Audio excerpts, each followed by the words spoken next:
నమస్కారం, ఇది సంగతికి స్వాగతం. అమరావతి కేవలం రాజనగరి మాత్రమే కాదు, ఆశల వాహిని కూడా.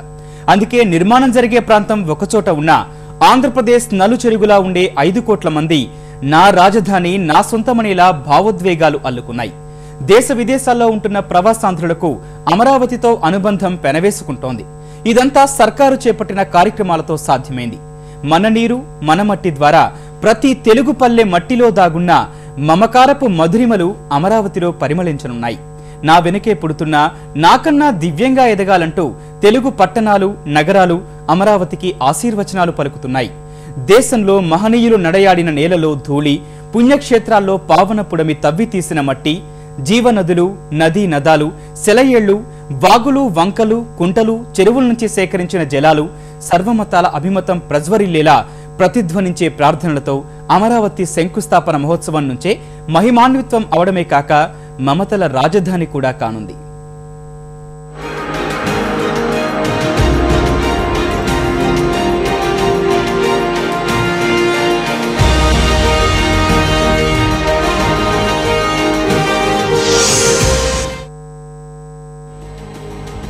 చేతిలో డబ్బు లేకున్నా మహానగర నిర్మాణానికి పూనుకుంది రాష్ట్ర ప్రభుత్వం. రాజధాని లేదన్న బాధలో ఉన్న ఆంధ్రప్రదేశ్ ప్రజానీకానికి విశ్వనగరం నిర్మించే బృహత్తర బాధ్యత భుజాన వేసుకుంది. ఆ రాజధాని నగరం కేవలం పరిపాలన కోసం అన్నట్లు ఉండకూడదు. అందుకే అమరావతిని ప్రతి ఒక్కరితో అనుబంధం ఉండేలా ఆర్థిక, సామాజిక, రాజకీయ, వాణిజ్య నగరంగా తీర్చిదిద్దుతున్నారు. నిర్మాణ దశ నుంచే అందరిలో ఇది నా నగరి అన్న భావన కలిగేలా సర్కార్ అన్ని చర్యలు తీసుకుంటోంది. అందులో భాగమే మన నీరు మన మట్టి, నా ఇటుక నా అమరావతి వంటి కార్యక్రమాలతో కోట్లాది మందిని ఈ మహాయజ్ఞంలో ప్రత్యక్షంగా పరోక్షంగా భాగస్వాములు చేస్తోంది. ఇప్పుడు మన నీరు మన మట్టి ప్రతి గ్రామం ఈ రాష్ట్రంలో 16,000 గ్రామాల నుంచి సేకరించడం జరిగింది. ఇదేంటంటే ఇవాళ ప్రభుత్వ సంకల్పం, చంద్రబాబు నాయుడు గారి యొక్క ఆలోచన దృక్పథం ఒకటే. ప్రతి ఒక్కరు ఈ రాజధాని నాది అనే భావన కలగాలి. ఇది నాది అని ప్రతి సామాన్యుడు 5 కోట్ల మంది తెలుగు ప్రజలు అనుకోవాలనేది చంద్రబాబు నాయుడు గారి యొక్క ఆలోచన. రాష్ట్ర ప్రజానీకం కూడా కులమతాలకు అతీతంగా, ప్రాంతీయ భేదం లేకుండా ప్రభుత్వ నినాదానికి మద్దతుగా కలిసి వస్తోంది. రాష్ట్ర ప్రజల్లో ఐక్యతా స్ఫూర్తి పెంపొందిస్తూ అన్ని జిల్లాల నుంచి సంకల్ప జ్యోతి అమరావతి నడిబొడ్డుకు పరుగులు పెడుతోంది. గర్వకారణానికి ప్రతీకగా నిలవబోతోంది. ప్రజల కోసం, ప్రజల చేత నిర్మించబడుతున్న అమరావతి నిజంగా ప్రజా రాజధానిగా రూపుదిద్దుకుంటోంది.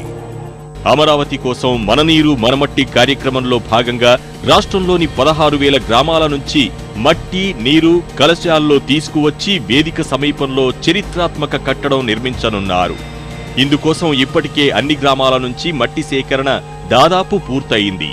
అలా గ్రామాల నుంచి తెచ్చిన మట్టి మండల కేంద్రాలకు, అక్కడి నుంచి జిల్లాలకు, అటు నుంచి నాగార్జున విశ్వవిద్యాలయ ప్రాంతానికి తరలించనున్నారు. 15వ తేదీన ఈ కార్యక్రమం మొదలైంది. సేకరించిన మట్టి, నీరు 21వ తేదీన రాజధాని శంకుస్థాపన వేదిక ప్రాంతానికి తరలించనున్నారు. అన్ని ప్రాంతాల నుంచి కిలో మట్టి, లీటర్ నీరు చొప్పున కలశాల్లో తీసుకువచ్చారు. అదే సమయంలో కృష్ణ, గోదావరి, పెన్నా, వంశధార నదులతో పాటు ఉపనదులు, ఇతర వాగులు, జలపాతాలు, కోనేరుల నుంచి పవిత్ర జలాలు తీసుకురావాలని సూచనలు జారీ చేశారు. మట్టి పచ్చని వస్త్రంలో నీరు కలశాల్లో సేకరిస్తున్నారు.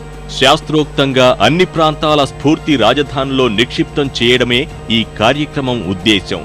అన్ని మత ప్రార్థనలతో అంతులేని దివ్యత్వాన్ని మూటగట్టుకున్న ఈ మట్టి, నీరు వైఖానస ఆగమ శాస్త్రం ప్రకారం అమరావతికి కొత్త శక్తి అందిస్తాయని పండితుల ఉవాచ. మన పురాణాల ప్రకారం భూదేవికి అత్యంత ప్రాధాన్యత ఇవ్వబడింది. ఈశాన్య మూలలో ఉన్న మట్టి తీసుకొని ఈ శంకుస్థాపన కార్యక్రమంలో మన జలాలను కూడా తీసుకెళ్ళి ఇవ్వటం మూలాన వైదిక శక్తులు కూడా ఈ రాజధాని శంకుస్థాపనకు జరిగి రాజధానికి అన్ని సుఖశాంతులతో ఇక్కడ ఉన్న ప్రజలందరూ గడుపుతారని చెప్పి మన పురాణాలు చెప్తూ ఉన్నాయి. అందుకని వైఖానస ఆగమం ప్రకారం పుట్టమట్టిని అట్లాగే జలాన్ని తీసుకువెళ్ళి చేయటం సంప్రదాయం. దాని ప్రకారంగా ఇలా చేస్తూ ఉన్నామండి. దేశవ్యాప్తంగా ఉన్న వివిధ ప్రాంతాలు, పుణ్యక్షేత్రాల నుంచి మట్టి, నీరు సేకరిస్తున్నారు. మహనీయులు పుట్టిన నేల నుంచి సేకరిస్తున్నారు. పోర్బందర్ నుంచి మహాత్ముని అహింసా నినాదం, నర్మదా తీరం నుంచి వల్లభాయ్ పటేల్ ఐక్యతా స్ఫూర్తి, పంజాబ్ నుంచి భగత్ సింగ్ తెగువ, నేతాజీ పుట్టిన నేల నుంచి ఆయన దేశాభిమానం, ఇలా ఎంతో మంది మహనీయుల పాదస్పర్శతో పునీతమైన పుడమి తల్లి ఆశీర్వచనాలు అమరావతికి అందనున్నాయి. అందరూ శంకుస్థాపనకు హాజరు కాలేకపోవచ్చు. వాళ్లను ఈ వేడుకలో భాగస్వామ్యం చేస్తూ సరిహద్దు ప్రాంతాలైన శ్రీకాకుళం, అనంతపురం జిల్లాల నుంచి జ్యోతులు ఊరు వాడ కలుపుకుంటూ పరుగులు పెడుతున్నాయి. అందరి కళ్లల్లో ఆశల వెలుగులు పూనుకొని ప్రజ్వలిస్తూ ముందుకు సాగుతున్నాయి. వాటికి అమరావతి సంకల్ప జ్యోతిగా ముఖ్యమంత్రి నామకరణం చేశారు. 20 కల్లా శ్రీకాకుళం నుంచి ఏలూరు వరకు, అనంతపురం నుంచి ఒంగోలు వరకు చేర్చేలా సమయాన్ని నిర్దేశించారు. అన్ని ప్రాంతాలు స్పృశిస్తూ వచ్చే జ్యోతి ఈ నెల 21న స్వయంగా చంద్రబాబు గుంటూరులో అందుకొని శంకుస్థాపన ప్రాంతానికి చేర్చనున్నారు. తెలుగువారు గర్వపడే విధంగా నిర్మించాలి అనేది దృక్పథం. ఇది ప్రజలందరి భాగస్వామ్యంతో అన్ని వర్గాలు, అన్ని కులాలు, వివిధ మతాలకు సంబంధించిన వాళ్ళు కూడా ఈ పవిత్రమైన స్థలంలో ప్రార్థనలు చేస్తూ ఉన్నారు. ప్రతి ఒక్కరూ కూడా ఇది నాది, ఇది నా అమరావతి అనుకునే విధంగా చేయాలి అనేది ప్రభుత్వం యొక్క ఆలోచన, చంద్రబాబు నాయుడు గారి యొక్క సంకల్పం. ఖచ్చితంగా ఇది ఒక ప్రజా రాజధానిగా నిలిచిపోవాలనేదే మన ప్రభుత్వం యొక్క సంకల్పం. దానికి అనుగుణంగానే మన నీరు మన మట్టి కావచ్చు, దేవాలయాల్లో పూజలు చేయటం కానీ, వివిధ మతాలకు సంబంధించిన వాళ్ళు ఇక్కడ సర్వమత ప్రార్థనలు చేయటం కానీ ఒక పవిత్రతను చేకూర్చే విధంగా ఈ ప్రాంతానికి, మన రాజధానికి ప్రభుత్వం కృషి చేస్తూ ఉంది. ఈ నెల 13వ తేదీ నుంచి 21 తేదీ వరకు వారం రోజుల పాటు రాష్ట్ర వ్యాప్తంగా సాంస్కృతిక కార్యక్రమాలు నిర్వహిస్తున్నారు. శంకుస్థాపన కార్యక్రమం ఓ పండుగలా చేసుకోవాలన్న ఉద్దేశంతో రోజుకో కార్యక్రమం చొప్పున మండల కేంద్రాలు, గ్రామాల్లో నిర్వహించేలా కార్యాచరణ అమలు చేస్తున్నారు. దేవాదాయ, సాంస్కృతిక శాఖలకు ఈ మేరకు ముఖ్యమంత్రి ఆదేశాలు జారీ చేశారు. ఇప్పటికే మన నీరు మనమట్టి ద్వారా గ్రామాల్లో మొన్నటి తరం వాతావరణం మళ్లీ కనిపిస్తోంది. కోలాటాల ప్రదర్శనలు, డప్పు వాయిద్యాలు, సంప్రదాయ కీర్తనలతో పల్లెల్లో మళ్లీ పాతకాలం సందడి కనిపిస్తోంది. గ్రామంలో సర్వమతాలు అన్ని, గుడి అలాగే చర్చి, మసీదు, అన్ని ప్రాంతం జనమందరూ కలిసి ఆ పుట్టమను సేకరించి పూజలు చేయించి భక్తితోటి నవ్యాంధ్ర రాజధాని నిర్మాణంలో భాగస్వాములు అవుదానే ఉద్దేశంతో ఉద్దండి రాయపాలెం శంకుస్థాపనకు ఇక్కడ తీసుకెళ్తున్నామండి. ఇలా ప్రతి గ్రామంలో జరుగుతుంది. ఇలా ప్రతి ఒక్కళ్ళు, ప్రతి గ్రామం కూడా ఈ శంకుస్థాపన కార్యక్రమంలో ప్రత్యక్ష భాగస్వామ్యులు. అక్కడికి వచ్చి చేయలేకపోయినా, అక్కడికి వచ్చి చేయడానికి అవకాశం కుదరన వాళ్ళకు కూడా ఈ విధంగా ఒక గుప్పెడు మట్టిని మనం అందించడం ద్వారా మనందరం పాల్గొంటున్నాం. మంచి సంకల్పంతో ఏదైనా మొదలు పెడితే అందరి మద్దతు లభిస్తుందన్నది చరిత్ర చెప్పిన వాస్తవం. ఆ రీతిని అందర్నీ కలుపుకొని ప్రతి ఒక్కరికి అమరావతితో భావోద్వేగ అనుబంధాన్ని పెంపొందిస్తూ సర్కార్ ఈ బృహత్తర కార్యాన్ని విజయవంతంగా ముందుకు నడిపిస్తోంది. రాష్ట్రానికే తలమానికంగా నిలిచే ప్రజా రాజధాని అమరావతి శంకుస్థాపన కార్యక్రమంలో ప్రజలందరి భాగస్వామ్యం ఉండాలని పిలుపునిచ్చిన ముఖ్యమంత్రి చంద్రబాబు నా ఇటుక నా అమరావతికి స్పందన ఊహించిన రీతిలో ఉండడంతో ప్రభుత్వ వర్గాలు ఉబ్బితబ్బిబ్బవుతున్నాయి. రాజధానిలో నా భాగస్వామ్యం ఏ రీతిలోనైనా ఉండాలనుకునే వారు కూడా భాగస్వాములు చేసే విధంగా ప్రభుత్వం ఈ అధునాతన విరాళ కార్యక్రమానికి శ్రీకారం చుట్టింది.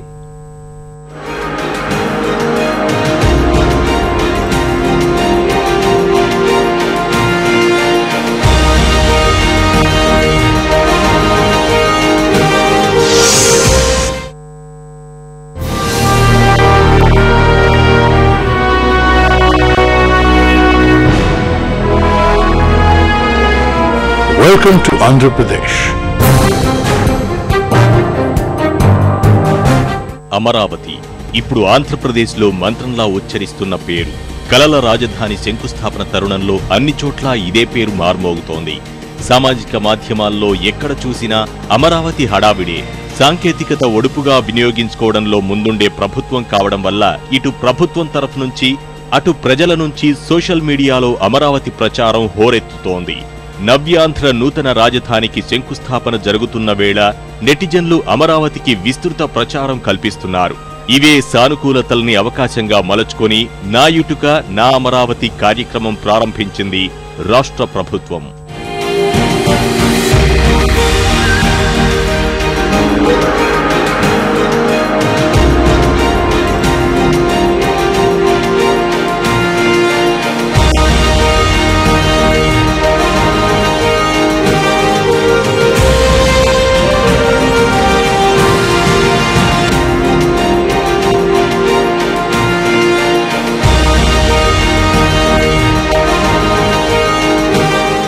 వాస్తవానికి దాదాపు ఏడాదిగా అమరావతి పేరుతో సామాజిక అనుసంధాన వేదికలు ఫేస్బుక్, ట్విట్టర్ వంటి వాటిల్లో విస్తృత ప్రచారమే నిర్వహిస్తూ వస్తున్నారు. రాజధానిగా అమరావతి ప్రకటన మొదలు ప్రపంచ నగరాలను తలదన్నేలా బృహత్ ప్రణాళిక సిద్ధమవడం, ప్రభుత్వం భారీ లక్ష్యాలతో ముందుకెళ్తున్న విధానం ప్రజల్లో స్ఫూర్తి కలిగించాయి. తెలుగువారు ప్రపంచ స్థాయి నగరాన్ని నిర్మించుకుంటున్నారు అనే రీతిలో అమరావతి చిత్రాలు సామాజిక వేదికలపై నడిపించారు. రాజధాని ప్రాంతం నుంచి విదేశాల్లో స్థిరపడిన వారు, రాష్ట్రంలోని ఇతర ప్రాంతాల తెలుగువారందరూ ఈ వేదికల ద్వారానే రాజధాని విశేషాలు తెలుసుకుంటున్నారు. ఇప్పుడు వారందర్నీ నా ఇటుక నా అమరావతిలో భాగస్వాములు అయ్యేట్టు చేయాలని ప్రభుత్వం సంకల్పంగా పెట్టుకుంది.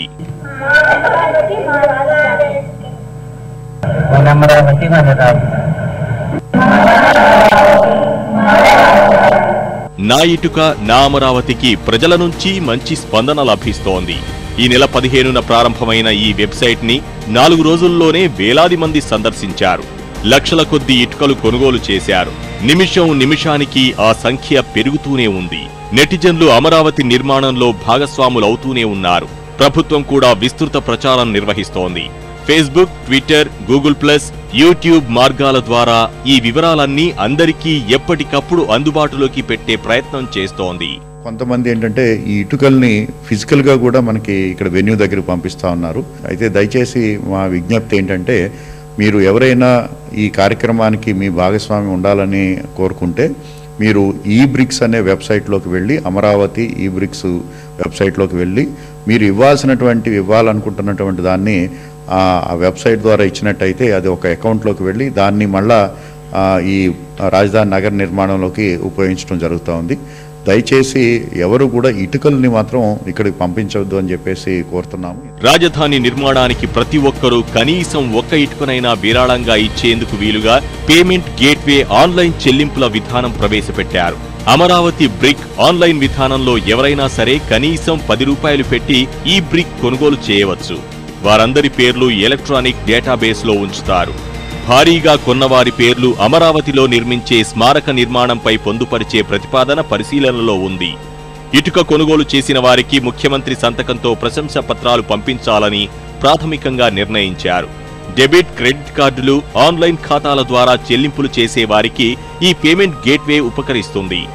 వివరాలకు amravati.gov.in అనే లింకులోకి వెళ్లి చూసేందుకు వీలుంది. ఎప్పుడైతే మేము వెబ్సైట్ ఓపెన్ చేశామో ముఖ్యమంత్రి గారు చేసిన నిమిషంలోనే సింగపూర్ నుంచి 108 బ్రిక్స్ శ్రీనివాస్ అనే అతను ఇమీడియట్ గా ఆన్లైన్ లో బుక్ చేశారు. ఆ విధంగా రాష్ట్రంలో, దేశంలో, ప్రపంచంలో ఎక్కడ తెలుగువారున్నా ఈ రాజధాని నాది అనేటువంటి భావన, నా కాంట్రిబ్యూషన్ ఈ రాజధానిలో ఉండాలి అనేటువంటి ఆలోచన కలిగిన ప్రతి ఒక్కరు కూడా పెద్ద ఎత్తున ముందుకు వచ్చేటువంటి పరిస్థితి కనపడుతూ ఉంది. ప్రవాసాంధ్రులు, ప్రవాస భారతీయుల నుంచి వస్తున్న స్పందన ప్రభుత్వ వర్గాల్ని అబ్బురపరుస్తోంది. ఇప్పటికే 1,90,00,000 వరకు ఈ ఇటుకలు అమ్ముడయ్యాయి. ఇది నిరంతరం కొనసాగుతూనే ఉంటుందని అధికార వర్గాలు చెబుతున్నాయి. కేవలం విరాళాలు సేకరించడం కాదని, రాజధానితో తమ అనుబంధాన్ని పెనవేసుకునేలా చేయడమే ఈ కార్యక్రమ లక్ష్యమని ప్రభుత్వం చెబుతోంది. ఇప్పటికే ఫేస్బుక్ లో మన Amaravati, peoples capital, capital Amaravati వంటి వివిధ పేర్లతో ప్రత్యేక సమూహాలున్నాయి. వాటిలో వేల మంది సభ్యులుగా చేరి అమరావతి విశేషాలు ఎప్పటికప్పుడు అందరికీ తెలిసేలా చేస్తున్నారు. రాజధాని ప్రాంతం యువత కూడా తమకు వచ్చిన సమాచారాన్ని ఈ గ్రూప్ల ద్వారా అందరికీ చేరవేస్తున్నారు. వీళ్ల ద్వారా మరింత ప్రచారం జరిగి మరిన్ని ఈ ఇటుకలు విక్రయం జరగాలని అధికారులు కోరుకుంటున్నారు. నా ఇటుక నా అమరావతి, నువ్వు ఒక 10 రూపాయలు, నీ శక్తి 10 రూపాయలు అయితే 10 రూపాయలు ఇచ్చి ఈ యొక్క రాజధానిలో భాగస్వాములే, సగర్వంగా నేను సైతం ఈ రాజధానిలో భాగస్వామిని అని చెప్పుకునే విధంగా, తెలుగువారు గర్వపడే విధంగా నిర్మించాలి అనేది దృక్పథం. ఇది ప్రతి ఒక్కరూ కూడా ఇది నాది, ఇది నా అమరావతి అనుకునే విధంగా చేయాలి అనేది ప్రభుత్వం యొక్క ఆలోచన, చంద్రబాబు నాయుడు గారి యొక్క సంకల్పం. ఖచ్చితంగా ఇది ఒక ప్రజా రాజధానిగా నిలిచిపోవాలనేదే మన ప్రభుత్వం యొక్క సంకల్పం. ప్రపంచంలో ఈ తరహాలో విరాళాలు సేకరించడం కొత్త కాకపోయినా ఓ నగరంతో తమ ఆత్మీయత, అనుబంధం కలకాలం గుర్తుంచుకునేందుకు, భావితరాలకు ఆ స్ఫూర్తిని అందించడం కోసం ఈ యజ్ఞం తోడ్పడనుందనేది వాస్తవం. అన్ని ఆన్లైన్ కొనుగోళ్లు జరుగుతున్న ప్రస్తుత తరుణంలో నేటి తరానికి రాజధానిని మానసికంగా దగ్గర చేసేందుకు ప్రభుత్వం ఈ మార్గం ఎన్నుకుంది. ఆంధ్రులు దేశ చరిత్రలోని ప్రతి మలుపులో స్పష్టమైన ముద్ర వేసిన వాళ్ళు, ఎన్నోసార్లు చరిత్ర గతిని నిర్దేశించిన వాళ్ళు. ఇంత ఘనమైన చరిత్ర ఉన్న వాళ్లకు చందమామకు ఒక మచ్చల శతాబ్దాలుగా ఓ రాజధాని అంటూ లేదు. 21వ శతాబ్దంలో ఒక అవకాశం వచ్చింది. రాజధాని లేని రాజ్యంగా మిగిలిన ఆంధ్రప్రదేశ్కు ఒక గొప్ప రాచనగరి కావాలన్న ప్రతి ఆంధ్రుడి ఆకాంక్షను ప్రతిబింబిస్తూ అమరావతి నిర్మాణానికి సర్కారు పూనుకుంది. ఏనాడైతే రాజధాని నిర్మించాలని సంకల్పించుకుందో ఆనాటి నుంచి అన్ని శుభశకునాలే. ఒక్క లాఠీ కూడా వెరగకుండా 30,000 ఎకరాలు భూసేకరణ చేపట్టింది. ఈ విజయం కేవలం ప్రభుత్వానిదే కాదు, అక్కడున్న ప్రజలది, ముఖ్యంగా రైతులది. అభినందనలన్నీ ఆ మట్టి మనుషులకే దక్కాలి. అందుకే ప్రభుత్వం రైతు వందనం కార్యక్రమం నిర్వహించి భూములిచ్చిన త్యాగధనులను ఘనంగా సత్కరించుకుంటోంది.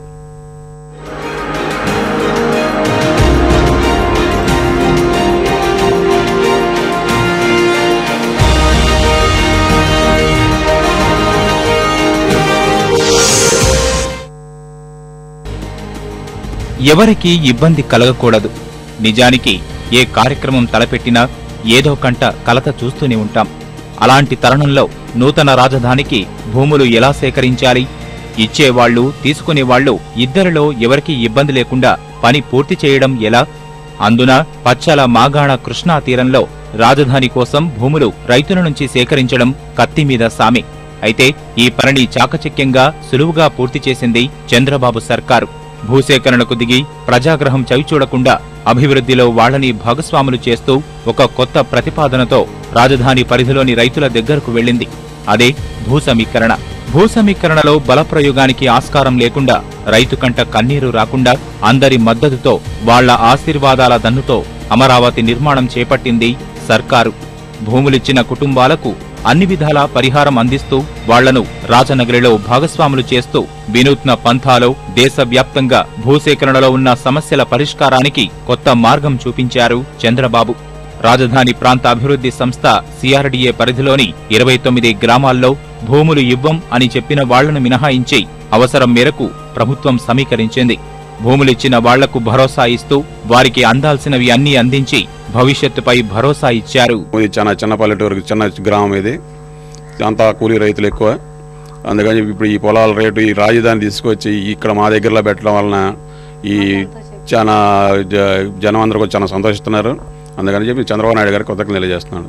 సంతోషంగా ఉందయ్యా, మేము ఎంతో ఆనందపడుతున్నాం. మా ఊరు, మా గ్రామ ప్రజలు కూడా ఆ చంద్రబాబు నాయుడు గారు ఫోటో పెట్టుకొని దండం పెట్టుకోవాలని చూస్తున్నాం. మేము అంత మాకు ఆనందంగా ఉంది. చంద్రబాబు గారు పుణ్యమంట ఇది. మేము మా తాతలు కూడా ఎరగరు, మేము ఎరిగాం. ఆ మహానుభావుడికి ఎంత కృతజ్ఞతలు చెప్పుకున్నా తీరదు. అది మాకు కావాల్సిందని ముఖ్యంగా ఆడవాళ్ళు మగవాళ్ళు కూడా సంతోషపడుతున్నారు. అందుకు వారి కృతజ్ఞత తెలుస్తున్నాం. ఇక్కడ ఉన్న భూములన్నీ క్యాపిటల్ నిర్మాణం, అమరావతి నిర్మాణానికి సంతోషంగా ఇచ్చేసాము. మా చంద్రబాబు నాయుడు గారి విజను, అలాగే భావితరాలకు అత్యుత్తమ రాజధాని నిర్మిస్తారని సంతోషంగా ఈ శంకుస్థాపన కార్యక్రమంలో పాల్పంచుకున్నందుకు, అలాగే ఇన్విటేషన్ సంతోషంగా స్వీకరించి మా సాయశక్తుల ఈ కార్యక్రమాన్ని జయప్రదం చేయడానికి ఎంతో ఉత్సాహంగా పాల్పంచుకుందాం అనుకుంటున్నాం. ఈ క్రమంలో మొదట ప్రజాభిప్రాయాలు పరిగణలోకి తీసుకున్న రాష్ట్ర ప్రభుత్వం మన రాజధాని మనమే నిర్మించుకుందామంటూ అది తొళ్లూరు కేంద్రంగానే అమరావతి నిర్మితమవుతుందని ప్రకటించింది.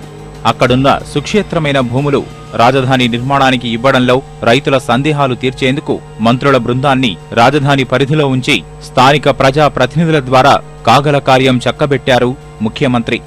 ఏకంగా 80 మంది వరకు ప్రత్యేక డిప్యూటీ కలెక్టర్లను నియమించి భూసమీకరణలో అడ్డంకులు, న్యాయపరమైన చిన్నపాటి చిక్కులు అధిగమించారు. రైతులకు ఇస్తామన్న వార్షిక చెల్లింపులలోనూ ప్రభుత్వం ఉదారంగా వ్యవహరించింది. రాజధాని నిర్మాణం కోసం భూములిచ్చిన రైతులకు భూముల వారీగా ప్యాకేజీలు ప్రకటించింది.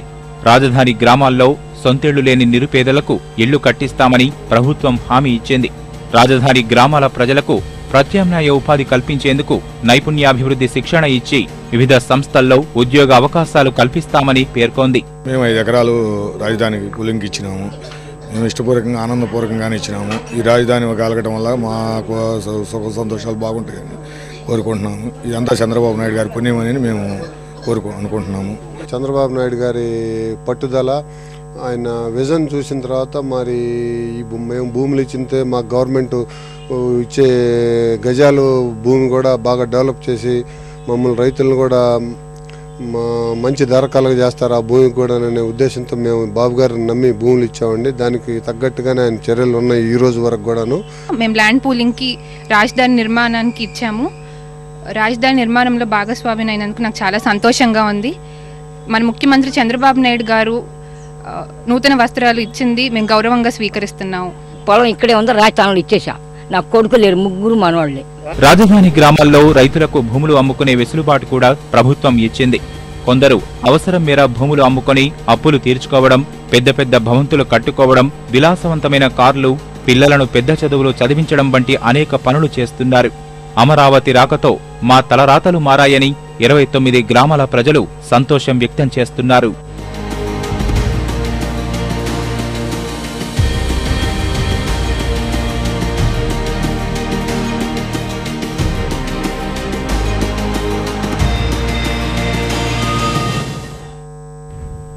ఇది సంగతి. మరిన్ని విభిన్న అంశాలతో మరో ఇది సంగతిలో మళ్ళీ కలుద్దాం. నమస్కారం.